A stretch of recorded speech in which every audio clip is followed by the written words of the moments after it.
All right, here we go. My name's Jeff K, and you're listening to episode 386 of the world-famous West Virginia Surf Report podcast.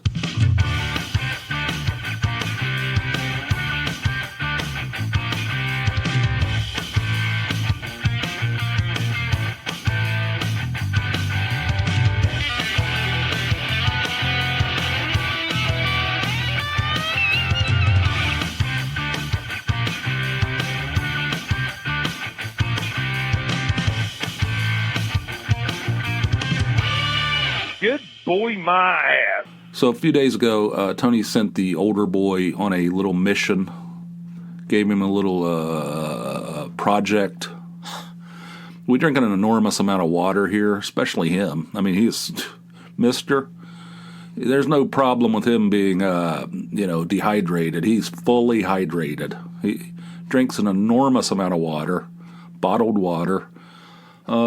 So we go through a bunch of it, and we have we buy these big 40 packs, usually at Sam's Club. When she sends me on these little missions, I usually get 3 of them. I get 3 40 packs and just stack them up, beside we have like a butcher block table in the kitchen. It's like stack them up there. And they last, I don't know, it feels like it lasts like a week and a half, 2 weeks. 3 40 packs. So we were down to less than half a case, and Tony said, "Would you mind going over to Sam's today and getting some water?" He said, "Sure, no problem." I mean, he's agreeable if you ask him. There's not much volunteering going on, but if you ask him, he'll. But it turns out he didn't want to drive all the way over to Sam's Club, which is, upwards of 7 miles, maybe 6 miles. So he went to the grocery store just right down the street here, and he bought he bought 3 cases of something that's labeled drinking water. It's not purified water, it's not spring water, nothing or any of that. It's called drinking water. It's the store brand drinking water. So I don't know what that is. It's probably straight out of the waste treatment plant, lightly filtered sewage. I don't know. I don't know. But I don't know. I'm drinking it right now. Let me take a hit off this bitch. I don't know. Yeah, it tastes pretty good. I don't know. I don't detect any kind of even the lightest sewage aftertaste. I don't detect anything. But anyway, when I saw that, I was like, I don't know about that. Drinking water. Anyway, so far so good. I don't have any hepatitis as far as I know. Anyway, speaking of the older boy, he and I went to Primus. Went to see Primus at this theater in Wilkes-Barre called the Kirby Center. They were out on tour. They were out on tour with this, it was some kind of weird situation where they were touring with 2 other bands, and they were, I don't know, it was some kind of cockamamie thing, where Primus would come out and play 4 songs or something, and the next band would come out and play a couple songs, and then the third band would come out, and then the Primus came back out, and then, then they start swapping off members of the bands, and sounds like something I would not enjoy. I don't like that kind of shit. I don't like the novelty stuff. But he loves Primus. He's he's seen them many times. He's seen Primus. He's seen like several times. He's seen where Les Claypool and Sean Lennon. He's seen that, whatever it is, the Claypool Lennon Delirium or something, whatever they call themselves. Anyway, he's a big fan. So they're out on this weird tour, and they had an extra date. They had a date open, and they just said, "Well, shit, let's just book a date somewhere." And they picked Wilkes-Barre. They were on their way to Asheville, North Carolina, and they booked the Kirby Center in Wilkes-Barre, and they just played themselves. The other 2 bands weren't there. It was just straight Primus. So we went. He was going to go with his buddy. His buddy flaked on him at the last minute. He's like, "I got to get up early." These guys are in their 20s. I don't know. I don't think it's a good idea to like be out really late and you got to get up early. What? When you're in your 20s, you do all kinds of stupid shit. That's what your 20s are for. Making ridiculous decisions. And, and dealing with the consequences if and when they come. That's the way you do it. So he flaked on him. So he asked a couple other people. Nobody would want it. Nobody, there's like, no, I want to go down there. And there's like all kinds of like parking issues. And like, what the hell? What are you guys, like 65 years old? I mean, shit, I'm almost that old. And I'm going. I'm the one that went. I ended up going. I had to work the next day, too. I mean, it wasn't early in the morning, but yeah, you get my point. So anyway, we went, and the tickets were selling. I mean, because they haven't played, I don't think. I mean, I'm not a Primus scientist. I don't study. I didn't go to college to study the Primus science. I don't know what the hell. I'm grasping at making a joke, but didn't really. I think I missed. But anyway, I didn't. I don't know much. I'm not an expert, right? But I don't think they played any like solo shows lately because they're out on this weird tour. Everybody's like, "Oh my god!" I was reading on their Reddit page, Primus Reddit page. All these people were like flipping out. I had no idea. I didn't know they were playing solo shows. Oh my god! And then when the set list came out, everybody's like, "Oh my! They haven't played that since June of 1999 at Red Rocks or whatever. all these nerds like, oh my god, look at this! I don't think they've ever played this live. Like anyway, so like the nerds, and the price of the tickets on the secondary market were like climbing, like $400, $500. God, so people, the big giant Primus nerds really wanted to go to this show. I, on the other hand, don't know much about them. I did see them once before in 1991 when I got in for free back when I was working in the music biz. Yeah, it's not really my thing, to tell you the truth. They're fun. I like them, and I don't hate them. It's just not really my. I don't like the 11-minute songs and stuff like that. They're like master musicians, but they're silly. They don't take themselves too seriously, which is I do appreciate that side of it. But anyway, I like them well enough. I don't love them. The older boy loves them, so I went with him. It was fun. It was super loud, like really loud. It wasn't like Dinosaur Jr. loud, but it was pretty freaking loud. And they played for. There was an intermission, which was like 20 minutes. But other than that, if you take the intermission out of it, they played for 3 hours. They played 2 sets, and then they did a lengthy encore. They gave the people what they want, I can tell you that. People were when we were approaching the theater, we parked in a parking garage right around the corner, and we were walking towards the theater, the Kirby Center. You could smell weed from far away. That whole area of the town was just weed, and that's fine. I have no issue with that. But we went inside, and it smelled like weed inside too.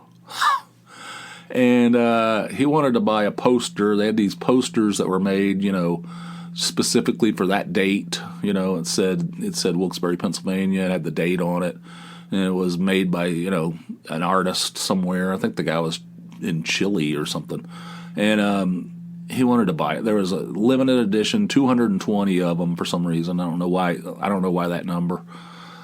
But so we went in there, and the merch table was right inside the door, and the line to buy merchandise was unbelievable.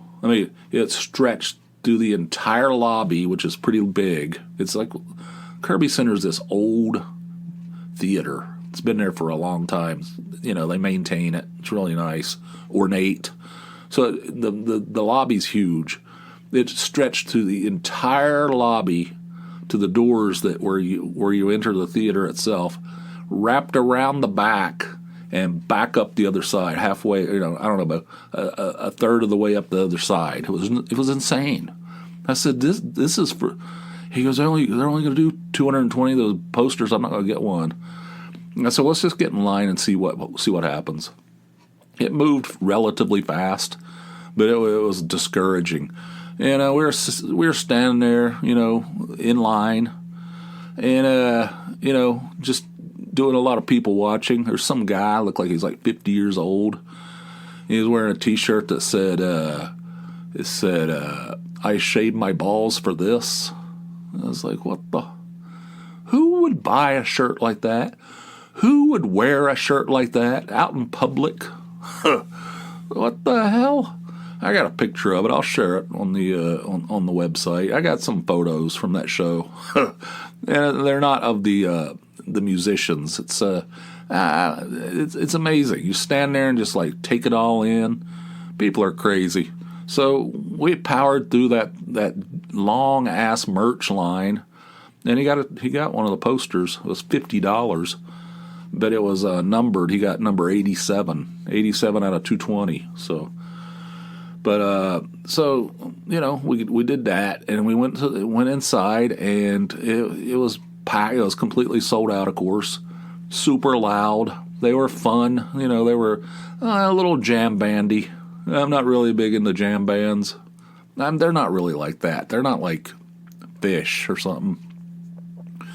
But they're master musicians, and they like to show off their masterly ways. Some of the songs went on and on. It's like, oh my God, is this thing ever going to end? Seriously, like sometimes they'd go on and on and on, and then like it would end. And like, oh, thank God. And then it would start back up. It's like they would just stop and then start right back up again, do another 5 minutes or something. See, I don't like that kind of stuff in general. I don't hate Primus, but that kind of music where the songs are stretched, that brings me no joy. I don't. That's nothing. It's like I don't need to see. I don't need to. I don't get anything out of it. I don't care. I like to get in and get out. Like, make your point and move on to the next point, I don't need to see some song stretched out to 17 minutes. Anyway, we had fun. It was a good time. I'm glad I went. I saw him, I don't know, 30-some years ago. That's crazy. Man, they've been around a long time, Les Claypool was funny. He made some good wisecracks through that thing.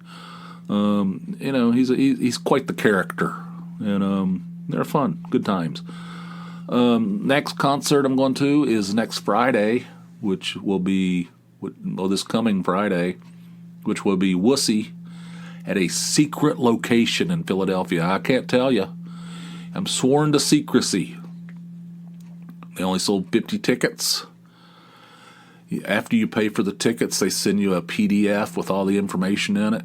And I can't tell you. Don't try to pressure me into divulging where Wussy is going to be playing on Friday, because I can't tell you. I'm not allowed to. I've been sworn to secrecy. So that's Friday. The younger boy and I are going to go to that.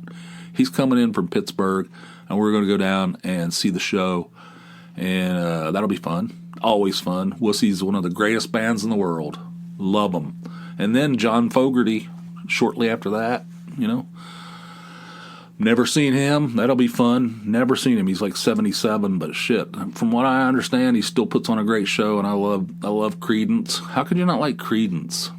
That'll be fun. One of those guys. He's one of those guys that I always, if I ever have a chance to see him, I want to see him. And recently he started playing Creedence songs again. I don't know how recently, but he went for a long time where he didn't play them.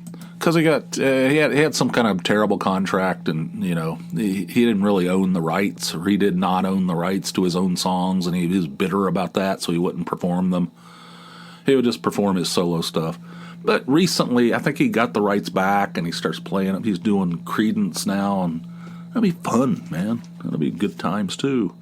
One thing I wanted to talk about: when we were at that Primus show, I noticed that there was a bunch of people in there with like young kids. I'm talking young kids, maybe like 6, 5 years old.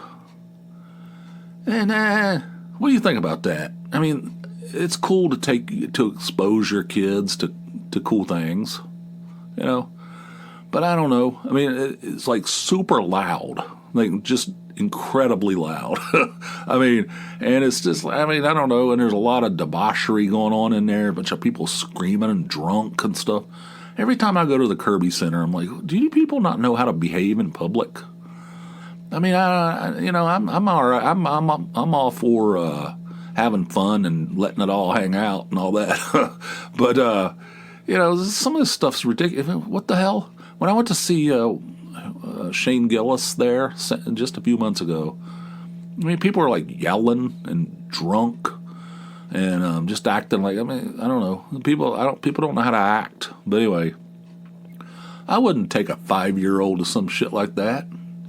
I mean, it's like you're inside of a jet engine. The level of volume, for one thing, they're still developing. They're a long way. I mean, from finishing their development stages, their various developmental stages. When you're 5 years old, I mean, you're going to destroy their hearing, or I don't know. I mean, I don't know. What do you think about that? I was thinking about I wouldn't take a kid to something like that. I mean, we took our kids to see Weird Al. Yeah, that's more like it. Although that was pretty damn loud too. He was rocking up there. I almost fell out of the balcony at that show. I went down. I was going. It was dark, and I was stepping down. I was in the balcony. We were up in the balcony, the four of us, and I was going down the stairs. It was dark. I don't remember where I was going. The show must have still been. I don't know what I was doing. Going to the bathroom? Sounds unlikely. But anyway, I was walking down those steps, and I don't know, I miscalculated or something because it was completely dark.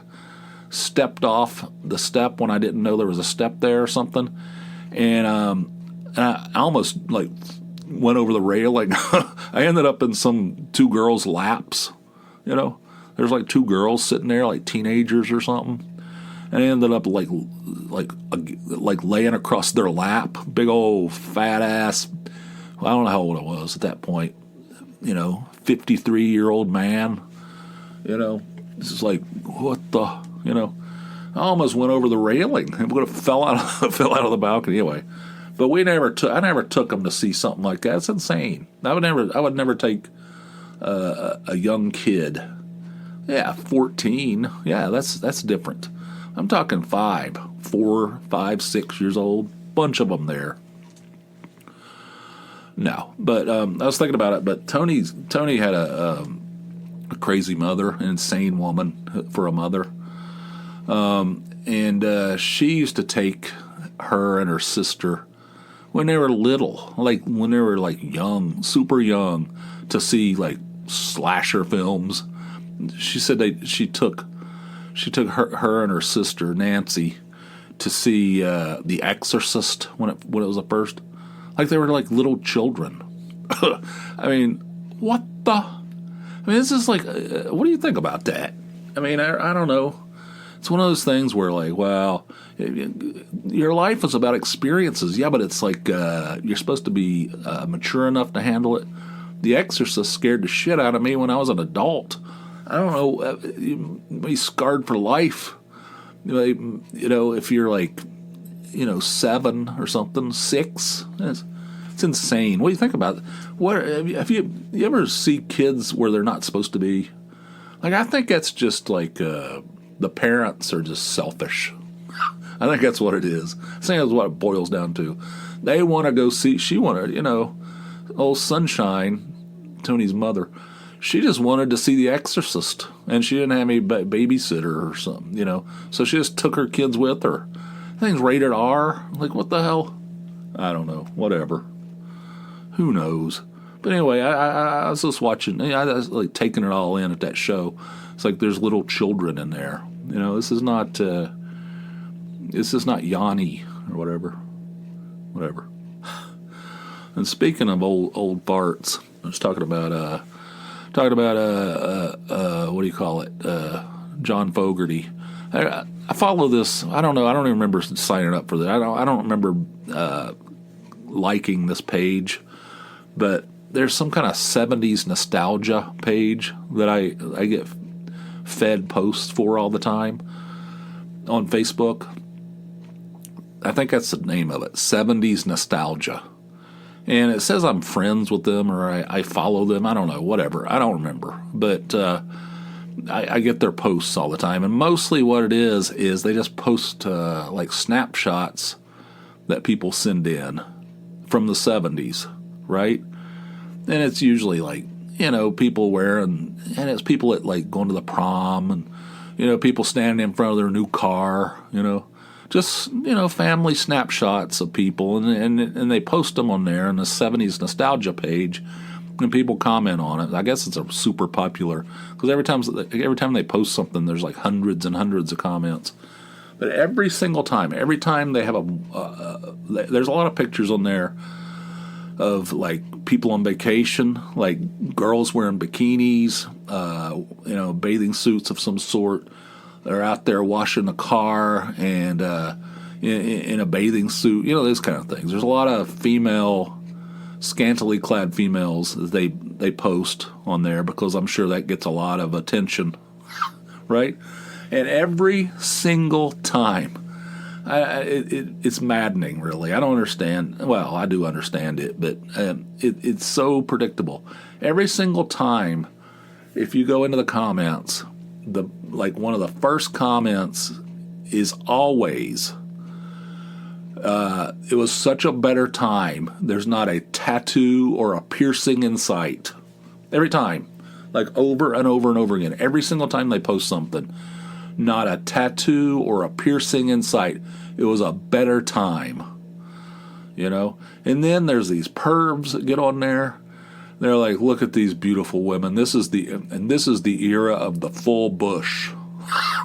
Like, what the era of the full bush. I'm like, okay, these ladies almost certainly had a beautiful, luscious, full bush. Like, what the? It's gonna. These guys are like old men. They were, they were like probably teenagers in the 70s. And they're on there just like perving it up, just full-blown perversion as far, I don't know. That's not full-blown perversion, but you know what I'm saying. That's inappropriate. God. You guys are like pining, I don't know, whatever. It's like, but every time they post something, those comments are near the top, especially the piercings and the tattoos, and it was a better time. The 70s, I don't know about that. People look back at different points of their lives, and they remember, and I'm guilty of this too. I think it's just human nature. They remember all the good stuff, and they forget all the bad stuff. I don't know why it works that way. But, you think back to the 70s, I don't know about that. It was, I had a good childhood. I had a great childhood. I had great parents. I grew up in a safe little town that was clean, and, you could go out and play until, after dark, and there'd be nobody be concerned about it, And I had a great childhood, and the 70s were fun for me. But I also remember all the problems that were in the 70s, There was like, I think inflation was like sky high. Houses were hard to buy because of the interest rates were like through the roof, They had the Iranian hostage crisis. There was all kinds of negative stuff going on. But people don't remember that stuff, or they just remember the good stuff. The stuff they enjoyed, and whatever. I don't know. I just think people have rose-colored glasses about the past. There were definitely some good points about it, for sure. There's no cell phones. That's probably good. Although I don't, I'm not one of these anti-cell phone people. I'm not one of these anti-internet people. But, there's something to be said for, just enjoying each other's company and conversation and stuff, which was, sometimes I walk in the break room at work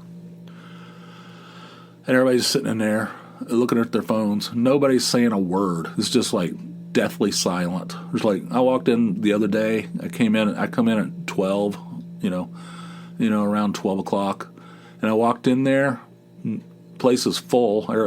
People are sitting at tables. Nobody's talking. Like nobody. Everybody's just looking at their phones. I mean, that's a little insane. But anyway, it's like this 70s nostalgia thing. No piercings, no tattoos. Things were so much better back then. Full bush. Woohoo! All right, take it down a notch, Paps. God. Yeah, whatever. So, that's it. I think I do have 2 calls that came in, and I'm going to play those for you now. I have some more items. They'll hold till the next one. That's all right. So this first call is from Ron in Florida.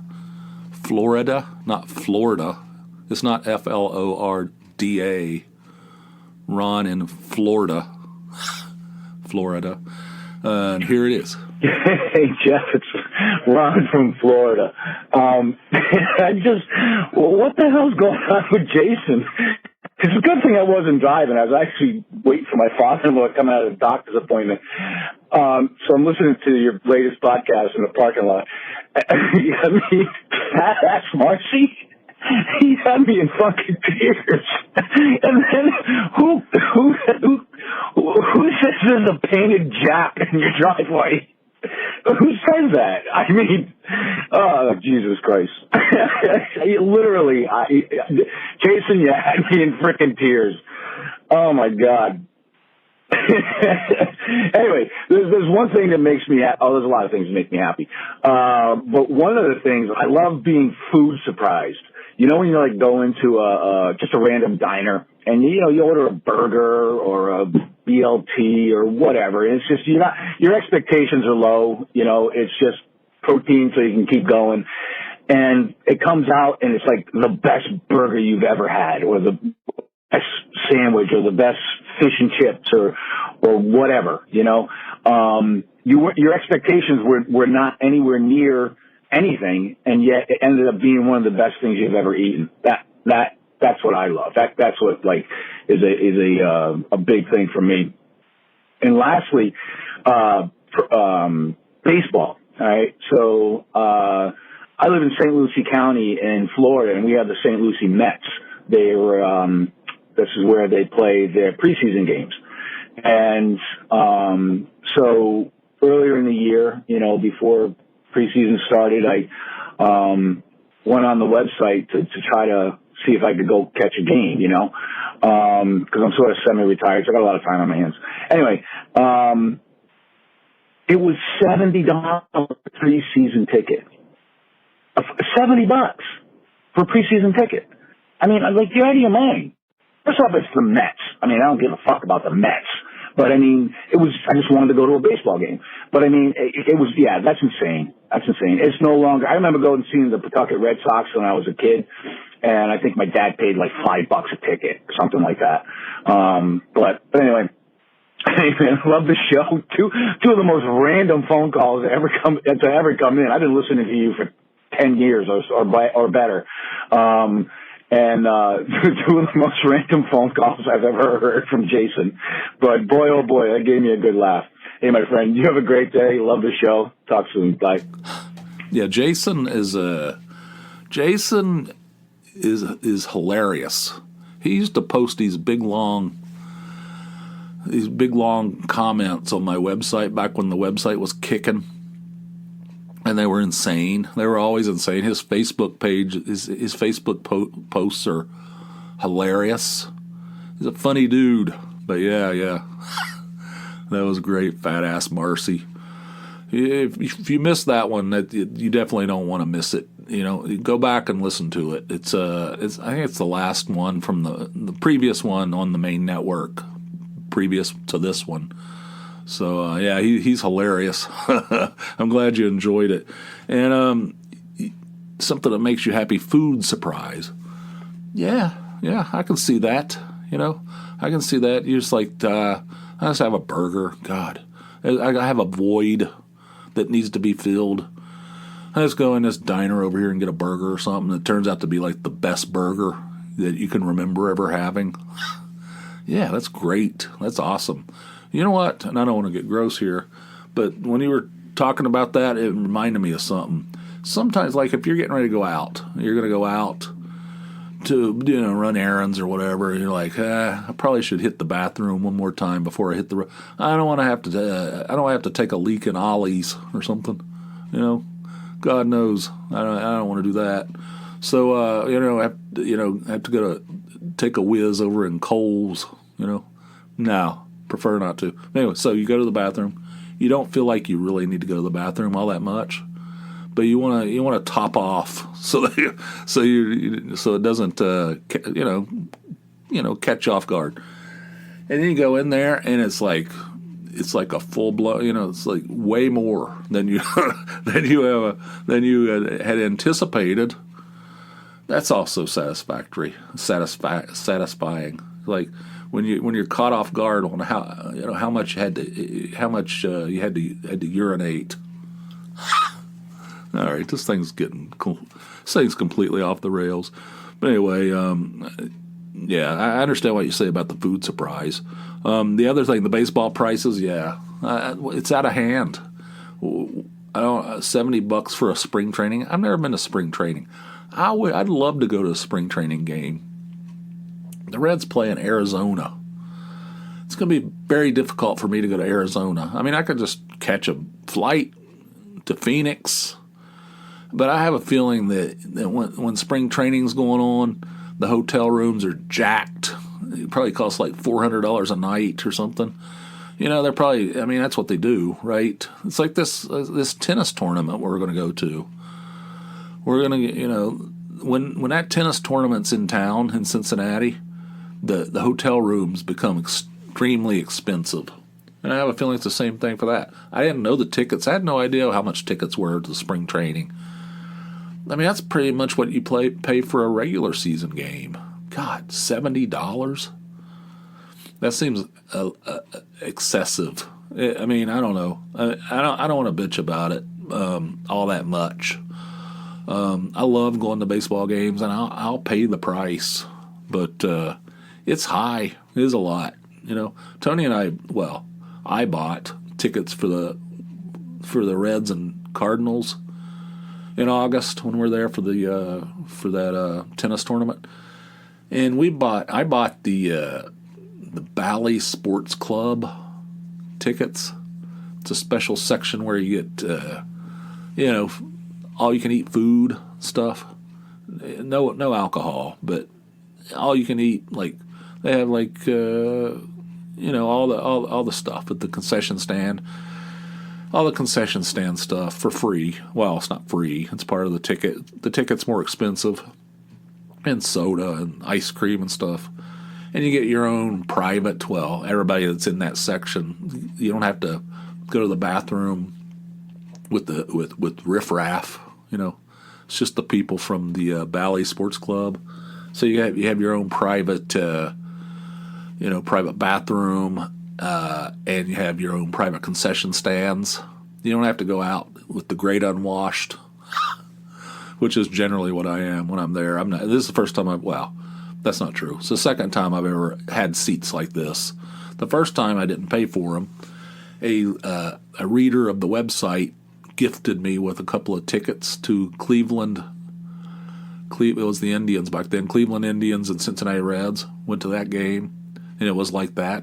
It was 150,000 degrees that day. It was so hot. So hot. But anyway, yeah, you're right. The prices of the baseball games are very expensive, and I'm surprised that spring training's that high. I didn't know. I've never been to a spring training game. It's on my, as they say, bucket list. I hate that phrase, but it's on my list of things I want to do. And I'd have to fly out to Phoenix. to see it. They play at a Goodyear, Arizona. But anyway, I'm jealous that you went to some spring training games. Pretty cool. Thanks for your call, Ron. I appreciate you calling. Call anytime. This next one is from our old pal Ian, and here it is. Hey Jeff, it's Ian in Scotland here, driving over the Tay Road Bridge. Okay, so in your last episode, or the last one I listened to, you said you were quitting graduation so much, and you listed 2 things that make you happy. These were the cat jumping on the windowsill, and number 2 was car wash. So I'm not sure how long it took you to write this list, but whoo, gotta dial that back. It's rock and roll. You're living life on the edge, man. Cat on windowsill and car wash. So I thought I was just gonna list 2 or 3 things that make me happy. Number 1, having sex. Number 2, getting drunk. Number 3, getting drunk and having sex. There you go. Okay, hopefully this one will make the cut, mate. Right, keep up the work. Speak to you soon. Bye! How dare you? You're mocking my... First of all, you're mischaracterizing what I said, Ian. I said small little things that make me happy, not big things. That I'm talking about tiny little things in your day-to-day world that make me happy. And I didn't say a cat jumping on a windowsill. You're mischaracterizing. You're framing it in a way to make me look foolish, right? I didn't say a cat jumping on a windowsill. I said a cat that jumps on a windowsill and landing in a seated position. It's a beautiful thing to behold. It makes me happy. I love to see our kitty, who we call Kitty, land on the windowsill in a seated position as if he's floating through the air. Makes me very happy. And the other thing, the car wash. You said car washes make me happy. That's not what I said. You're twisting. You should go into politics. You're twisting my words. I said the compressed air, where you can blast compressed air between the seat and the console. French fries go flying out of there. You know, there's like shredded lettuce that goes flying out of there, and you clean out that no man's land between the console and your seat. It's very satisfactory. It makes me feel good inside. I said small little things that make me happy. I've never been so offended. Anyway, Ian, I don't know why. You send me these files, and I can't listen to them. I mean, I can listen to them in my... I don't want to get into it, but he's not able to call the hotline. He used to call the hotline, but then he started getting charged for $17 a call for some kind of international call because he's in Scotland. So we worked out a deal where he'd record the call and send it to me by email. Yeah, it's kind of inside baseball, it's behind the scenes stuff. So this is not the first time this has happened.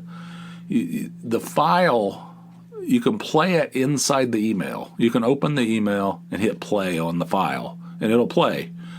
If you download it to the desktop so I can send it over to zip, it won't play. You hit play and nothing happens. It doesn't play at all. So I had to play it through the email and record it with my phone, and then create a file that I can give to producer Zip. So that's a little inside thing. But I was recording this thing.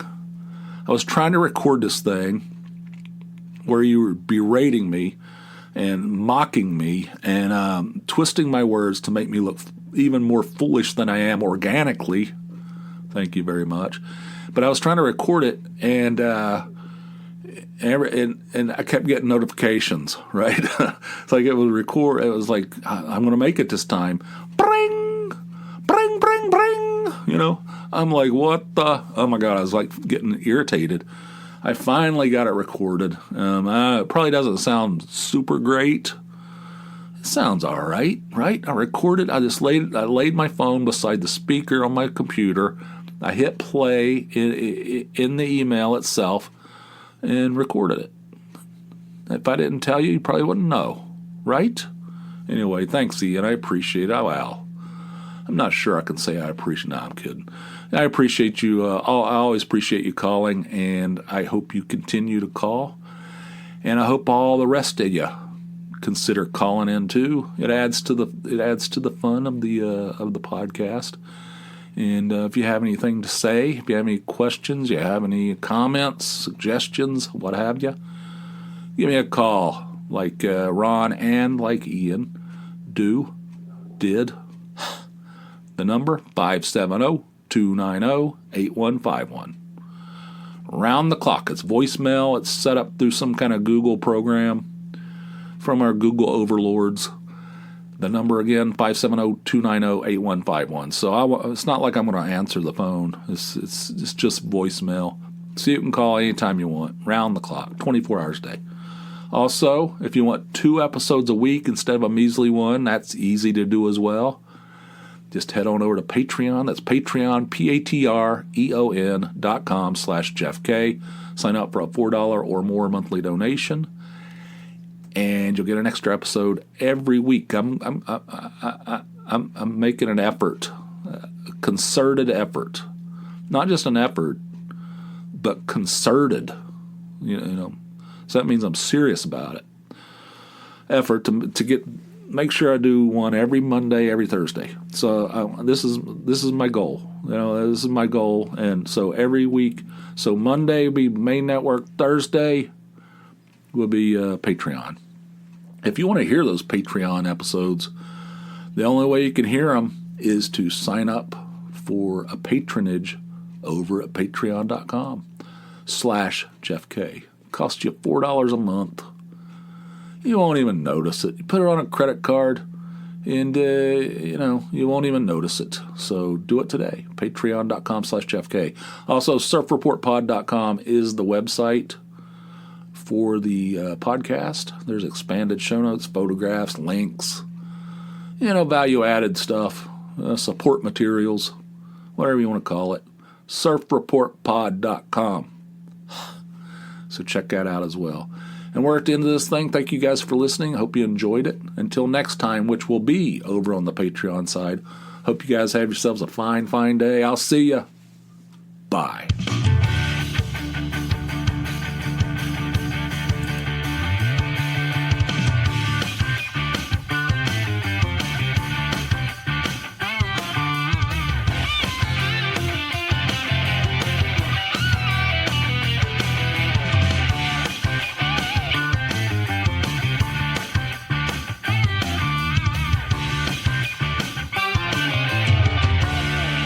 This is the era of the full bush.